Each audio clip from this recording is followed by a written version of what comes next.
하나님의 말씀은 마가복음 14장 32절부터 42절입니다. 마가복음 14장 32절부터 42절입니다. 한 절씩 교독하겠습니다. 그들이 겟세마네라 하는 곳에 이르매 예수께서 제자들에게 이르시되 내가 기도할 동안에 너희는 여기 앉아 있으라 하시고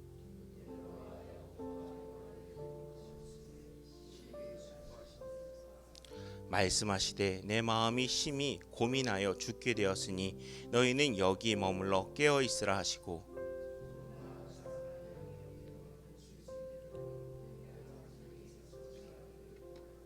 이르시되 아빠 아버지여 아버지께서는 모든 것이 가능하오니 이 잔을 내게서 옮기시옵소서. 그러나 나의 원대로 마시옵고 아버지의 원대로 하옵소서 하시고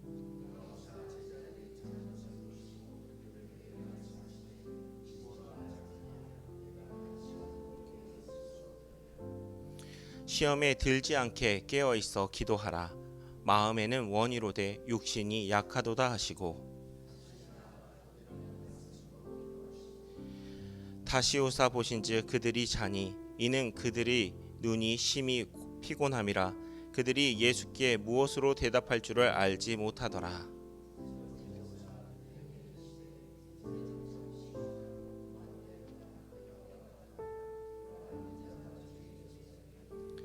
다 함께 일어나라 함께 가자 보라 나를 파는 자가 가까이 왔느니라. 아멘. 기도하시겠습니다. 은혜와 사랑이 풍성하신 하나님 아버지, 지난밤도 평안히 안식하게 하시고 오늘 이 새벽 첫 시간에 주님 앞에 나와 하루의 문을 열게 하시니 감사합니다. 오늘 이 시간을 통하여서 주님께 은혜 받게 하시고 그 받은 은혜를 세상 속에서 나누고 전하는 귀한 사명을 감당하게 하여 주시옵소서. 정성화 장로님, 김미자 권사님, 이보경 권사님과 최명주 권사님 주님께 헌금 드립니다. 주님께 감사하는 마음 귀한 예물로 드리는 손길들 축복하시며 함께 드리는 기도의 제목들 하나하나가 땅에서나 하늘에서나 응답받는 기도가 되게 하여 주옵소서. 또한 이 기도의 자리에 소망을 품고 나온 모든 성도들에게 주님의 음성을 들려주시고 주님만을 바라볼 수 있도록 신앙의 초점을 맞추는 우리 모두가 되게 하여 주옵소서.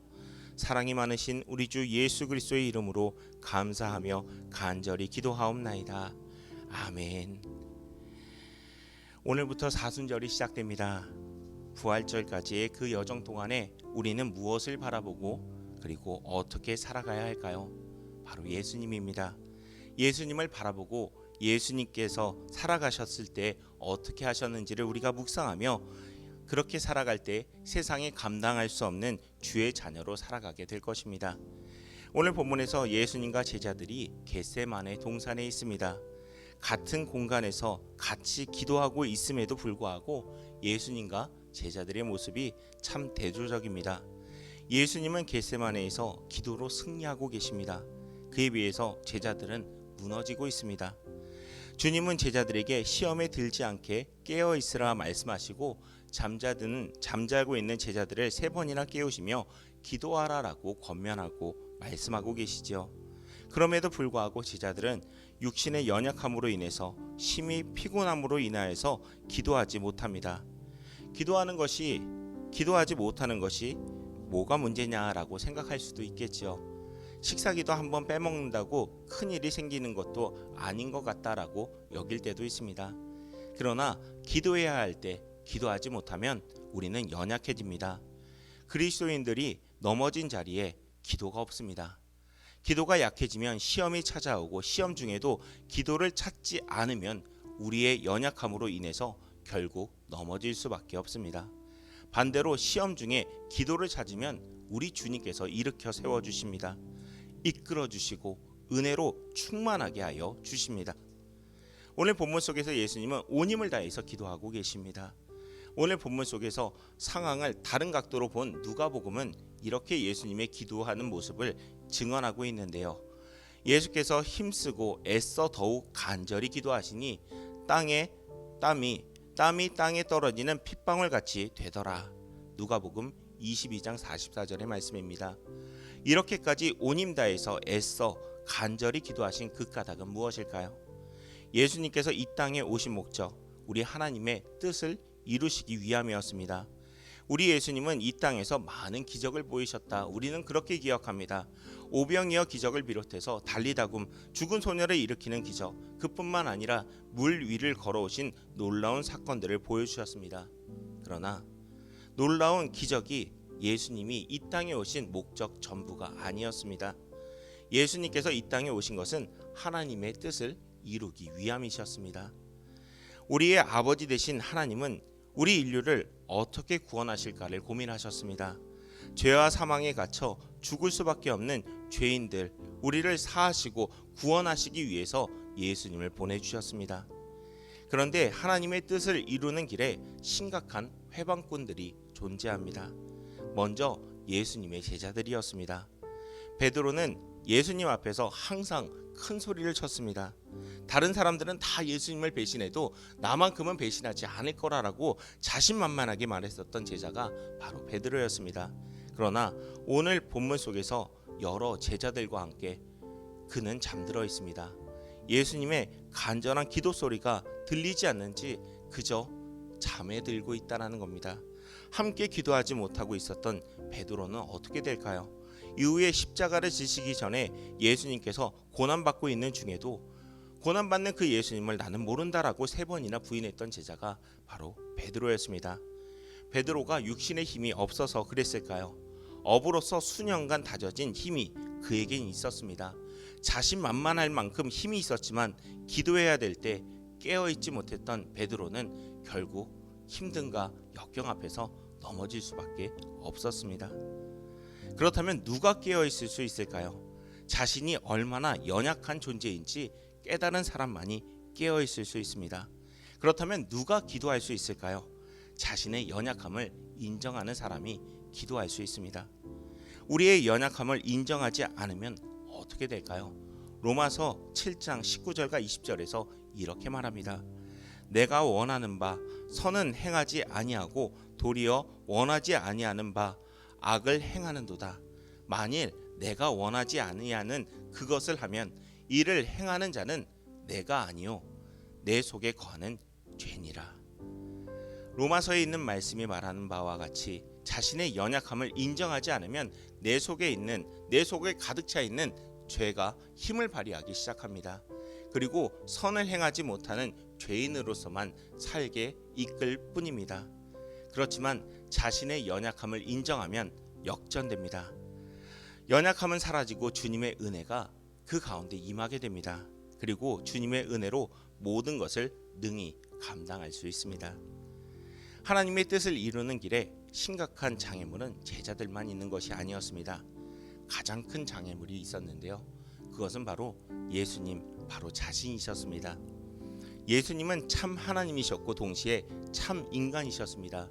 인간의 몸을 입고 이 땅에 오신 예수님의 마음속에 내가 정말 이렇게 큰 고통을 겪어야 되는가라는 걱정이 드리워졌습니다.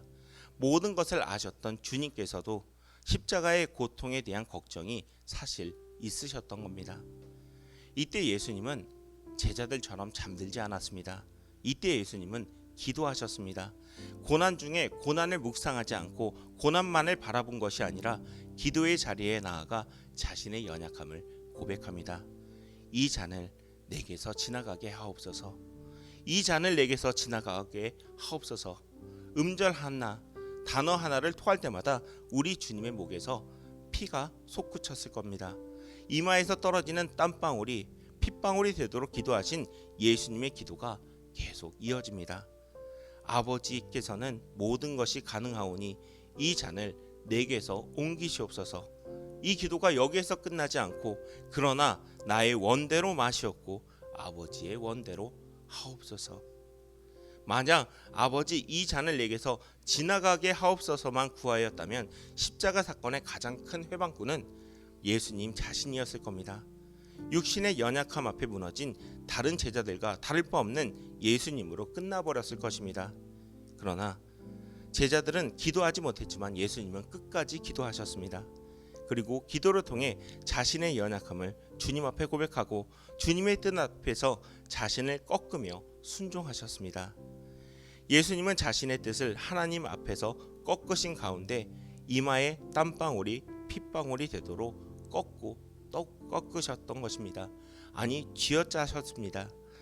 여러분, 예수님께서 계신 겟세마네라고 하는 곳은 쥐어짜다라고 하는 뜻을 갖고 있습니다. 겟세마네라고 하는 곳은 그 동사는 올리브가 참 많은 곳인데요.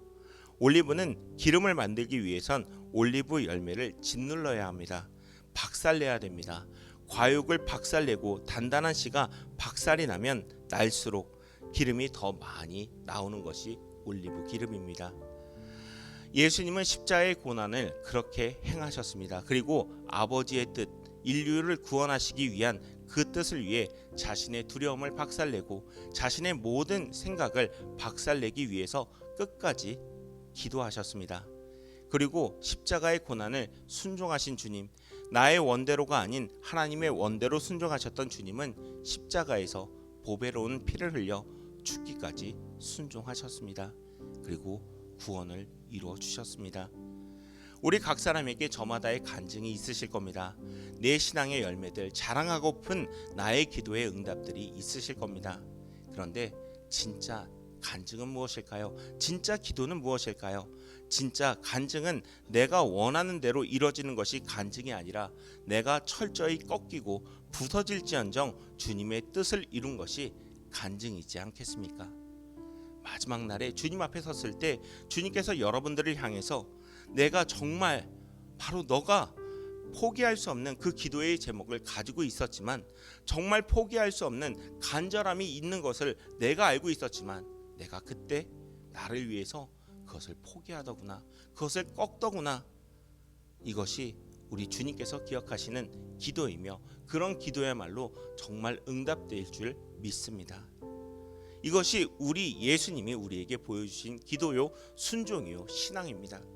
사순절을 보내면서 우리 각 사람에게 임하신 주님의 음성을 듣고 그 음성 앞에서 기도함으로 때론 나를 꺾을지언정 주님의 뜻을 이뤄가는 저와 여러분이 되시길 주님의 이름으로 축복합니다. 함께 기도하겠습니다.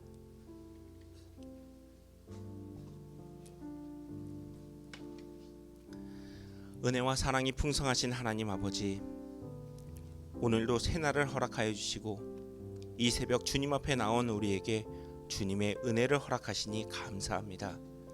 받은 은혜 앞에서 기도하는 이 시간, 주님의 음성을 들려주시고 주님 앞에 나와 주님 앞에서 나의 연약함을 고백하게 하여 주옵소서.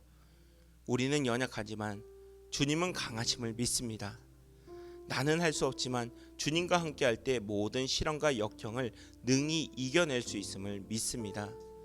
주님의 십자가 앞에 우리 마음속에 간절한 마음들을 내려놓습니다. 내 뜻과 내 마음대로 이뤄지길 원함도 있사오나 주님의 뜻 앞에 순종하오니 주님의 뜻 이뤄가는 복을 누리게 하여 주시옵소서. 사순절 기간을 보내며 때론 나를 꺾어서라도 주님의 뜻 앞에서 순종하는 기도가 우리의 입술을 통해 고백되게 하시고 주님의 뜻을 이뤄가는 주님의 자녀로 우리를 세워 주시옵소서. 선교 중인 담임 목사님을 위해 기도합니다. 하나님의 살아계신과 구원의 뜻을 전하는 귀한 여정이 되게 하여 주옵소서. 또한 땅끝까지 이르러 복음을 전하라 하신 주님의 뜻에 따라 순종하는 선교사님과 선교지를 위한 우리의 기도가 응답받는 기도가 되게 하여 주옵소서. 주님, 오늘도 세상 가운데 우리가 나아갑니다. 주님께서 창조하시고 기름 부어주신 각 가정과 삶의 자리 속에서 주님의 마음이 전하여지고 나누어지는 축복의 유통자로 우리를 사용하여 주시옵소서. 주님이 주신 귀한 생명 주님께서 인도하실 것을 믿사오며 예수님의 이름으로 기도하옵나이다. 아멘.